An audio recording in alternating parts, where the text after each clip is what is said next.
When I was a young man, growing up in New York City, I refused to pledge allegiance to the flag.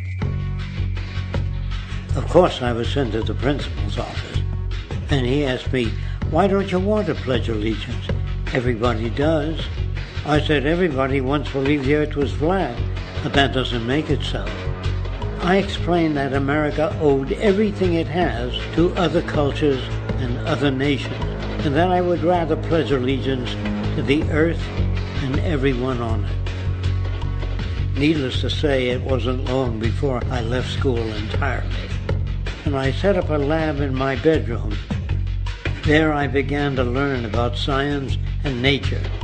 I realized then that the universe is governed by laws, and that the human being, along with society itself, was not exempt from these laws. Then came the crash of 1929, which began what we now call the Great Depression. I found it difficult to understand why millions were out of work, homeless, starving, while all the factories were sitting there. The resources were unchanged. It was then that I realized that the rules of the economic game were inherently invalid.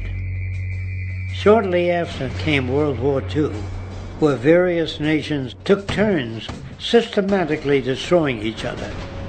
I later calculated that all the destruction and wasted resources spent on that war could have easily provided for every human need on the planet.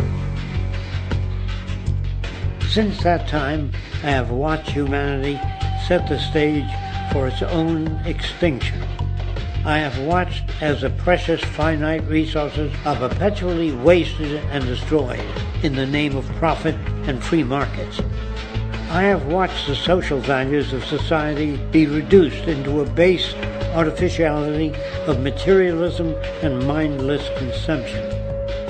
And I have watched as the monetary powers control the political structure of supposedly free societies. I'm 94 years old now, and I'm afraid my disposition is the same as it was 75 years ago. This shit's got to go.